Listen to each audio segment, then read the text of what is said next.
با قلمی چون جادو و کلماتی از زمانهای گمنام به جذابترین قصه ها خوش آمدید. در کانال مشق شب همراه شما در دنیایی از داستانها و افسانه ها خواهیم بود و بشنوید حکایت امشب را. حکایت از حماقت تا فلاکت. یکی بود یکی نبود. در زمان قدیم مرد فقیری از دست طلبکار فرار کرد و وارد شهری شد.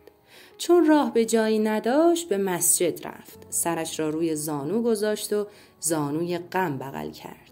مرد غریبه به فکر فرو رفته بود که راه نان پیدا کردن چیست. در حال فکر کردن بود که یک زن با چادر و روبند آمد پهلوی او، احوالش را پرسید و مرد غریب شرح حال خودش را گفت. زن گفت من 2 دینار به تو می دهم. بیا برویم توی مسجد پیش شیخ بگو این زن من است و من فقیر هستم، نمی توانم خرجی به او بدهم. مهرش را حلال کرده که طلاقش بدهم. آن وقت من هم حاضر می شوم و می گویم مهرم حلال جانم آزاد. پول طلاق را هم خودم می دهم. شیخ هم مرا طلاق می دهد و تو هم تا 2 دینار را خرج کنی خدا بزرگ است. مرد بیچاره قبول کرد. پولش را گرفت و زیر درخت پنهان کرد که بعداً آن را بردارد. خلاصه با هم نزد شیخ رفتند. شیخ وقتی ماجرا را فهمید به مرد گفت چرا می خواهی زنت را طلاق بدهی؟ مرد گفت ای آقا روزگار بد است، نمی توانم خرجی برسانم، خودش می خواهد طلاق بگیرد. شیخ رو به زن کرد که ای زن با شوهر خودت بساز، طلاق شگون ندارد. زن آهی سرد از دل پردرد کشید و گفت ای آقا اینها مرد نیستند که خرجی به زن بدهند. دیگر عمرم سر آمد، نمی توانم با او زندگی کنم. نزدیک است از دستش دق کنم. حالا مهرم را حلال کردم، نفقه هم نمی خواهم. تو را به خدا طلاقم را بدهید جانم خلاص شود. شیخ هم صیغه طلاق را خواند و سندش را به او داد. زن گفت آقا من دیگر آزاد شدم؟ شیخ گفت بله. زن گفت دیگر رجوع نمی شود بکند؟ شیخ گفت چون مهر را بخشیدی رجوع با توست. مرد نمی تواند رجوع بکند. این طلاق خلعی است. مرد دیگر حقی ندارد. زن دست زیر چادر برد و یک بچه قنداق کرده بیرون آورد و گفت پس بفرمایید بچه‌اش را بگیرد خودش بزرگ کند. مرد بیچاره ماجرا را که دید یک دفعه خشکش زد. با خود گفت وای بر من، دیدی که چه به سرم آمد؟ مرد فریاد زد جناب شیخ این اصلا زن من نیست. شیخ گفت درست است که این خانم از این به بعد دیگر زن شما نیست. مرد گفت نه منظورم این است که این خانم از اول هم زن من نبوده. شیخ گفت ای خاک بر سرت، یعنی از همان اول هم دوستش نداشتی و او را به زنیت قبول نداشتی؟ پس همون بهتر که طلاقت داد، بنده خدا حق داشت. همین که مرد خواست باز هم حرفی بزند و از خودش دفاع کند، شیخ گفت بسه برو بیرون که خیلی کار دارم. مرد بیچاره که نه راه پس داشت و نه راه پیش بچه را گرفت و رفت گوشه مسجد نشست. 1-2 تا پولکی دستش بود. بچه گنگ زبان پولکی را توی دهان بنا کرد مکمک کردن. مرد غریب کمی دست به پشتش زد، لالایی خواند. همین که بچه خوابید اطراف خود را پایید کسی نباشد. وقتی دید کسی نیست یواش از جایش بلند شد. باز نگاهی به اطراف کرد. مطمئن شد که کسی نیست. قدم را تند کرد که فرار کند. اتفاقاً یکی از شاگردان شیخ از حجره بالا او را میپایید و تمام مدت شاهد جریانات بود. با کفش از آن بالا زد پس گردن مرد غریب و گفت ای نامرد روزگار کجا؟ آها پس تو هستی که هر روز یک بچه اینجا میگذاری و فرار میکنی. وایسا الان به حسابت میرسیم. خدا روزی بد ندهد. یک دفعه از اطراف شاگردان و خادمان مسجد دور او را گرفتند و کتک جانانه‌ای به او زدند و 8 تا بچه دیگر آوردند گذاشتند پهلوی او که یالا بچه هایت را بردار و برو. مرد بیچاره به فکر فرو رفت و با خود گفت اگر جیک بزند باز همان آش است و همان کاسه. به التماس افتاد که این مسلمونیه، حالا من این 9 تا بچه رو چطور ببرم؟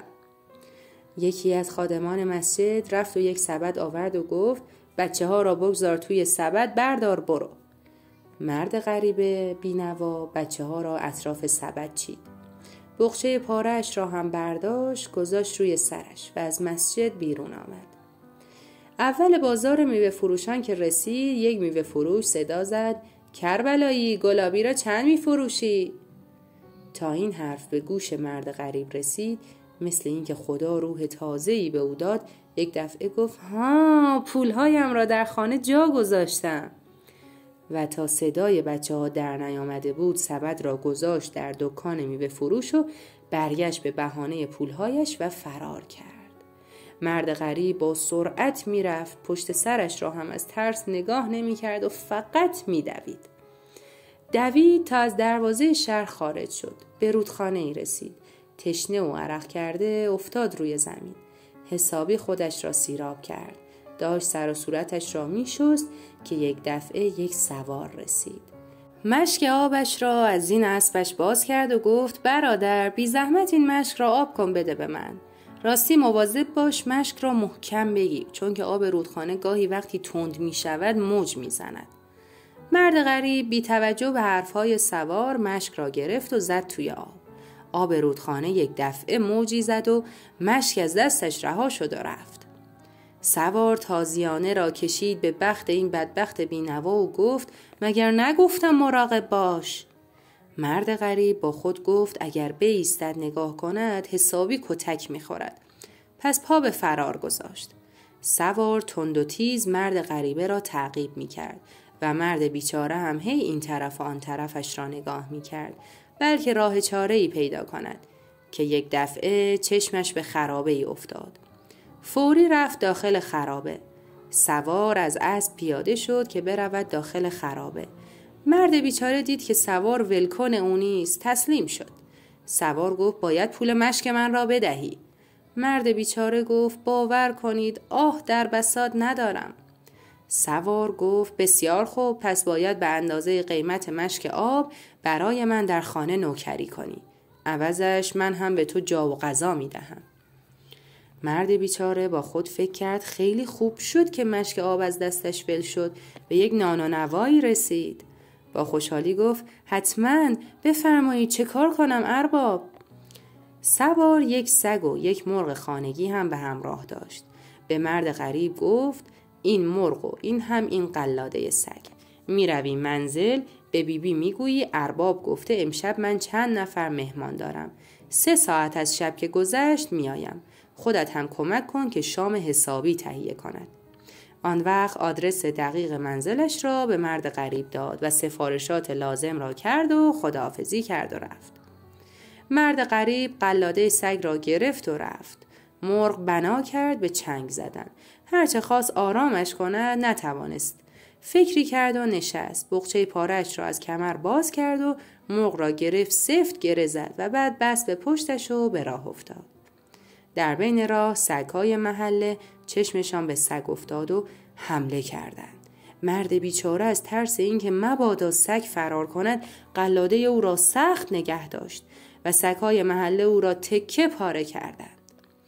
قلاده دست او ماند و سگ زبان بسته هم هر تکه گوشتش در دهان سگ‌های محله. قلاده خالی را برداشت و آمد منزل. در را زد. بیبی آمد پشت در پرسید تو کیستی؟ گفت نوکر شما. ارباب سگ را با مرغ به من داد بیاورم منزل و به شما بگویم که امشب مهمان دارید. اما سگ‌های محل حمله کردند و سگ بیچاره را تکه پاره کردند. خوب بود خودم را تکه تکه نکردند. من از ترس اینکه مبادا سگ ارباب فرار کند قلاده را محکم گرفته بودم. بیبی گفت تو چقدر احمقی، بارها این اتفاق افتاده و سگ‌های محل مدام قلدری می‌کنند. کافی بود قلاده را رها می‌کردی، سگ ارباب با دیگر سگ‌ها می‌جنگید و خود را نجات می‌داد. مرد بیچاره از ترس تنبیه ارباب به گریه افتاد. بیبی دلش به حال او سوخت و گفت حالا بس کن. بگو ببینم مرغ کجاست؟ گفت خاطرت جمع باشد، او سالم است. لای پارچه بستمش به کمرم.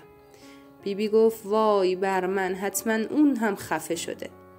وقتی پارچه از کمر باز کرد دید بله، مرغ زبان بسته هم مرده است. بیبی گفت خاک بر سرت، تو چقدر احمقی. بیچاره مرد بنای التماس را گذاشت. بیبی دید که کار از کار گذشته. گفت خب دیگر کاریست که شده.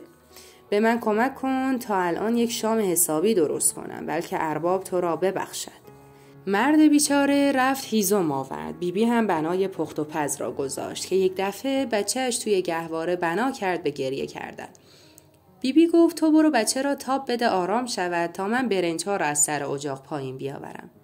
مرد احمق آمد پای گهواره. هرچه تاب داد بچه آرام نشد. با خود فکر کرد حتما بچه گرسنه است. روی تاقچه دنبال خوراکی میگشت. یک دفعه یک بطری آب دید. همه را داد بچه که خورد. بچه هم خورد و به خواب رفت.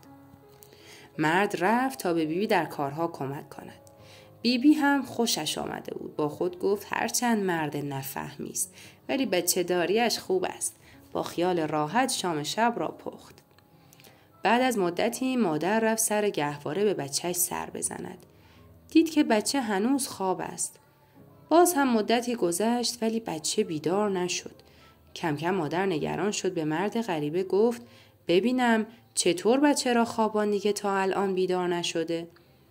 مرد گفت خیلی ساده بود. یک بطری آب پیدا کردم، به او دادم، او هم فوری خوابید. خودم هم تعجب کردم. طفلکی خیلی تشنه بود. مادر کنار گهواره را نگاه کرد که بطری داروی خواب‌آور ارباب را دید. با ترس گفت خاک بر سرت، آن که آب نبوده، داروی خواب‌آور ارباب بوده. اگر بلایی سر بچه بیاید ارباب بیچاره‌ات می‌کند.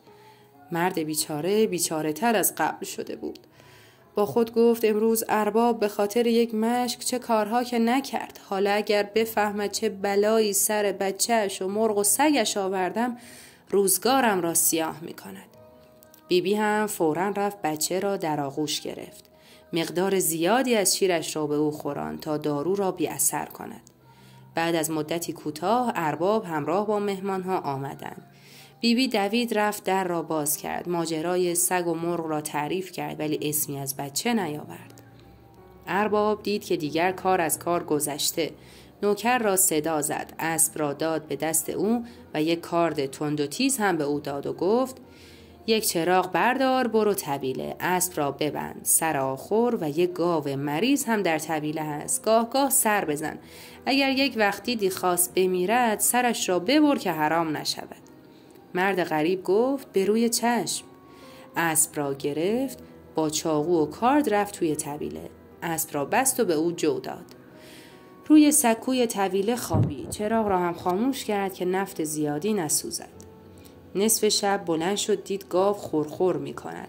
گوگرد هم نداشت. توی تاریکی سر گاو را برید و با خیال راحت خوابید. صبح که هوا روشن شد دید ای داد بیداد، سر اسب را بریده، گاو هم سقط شده.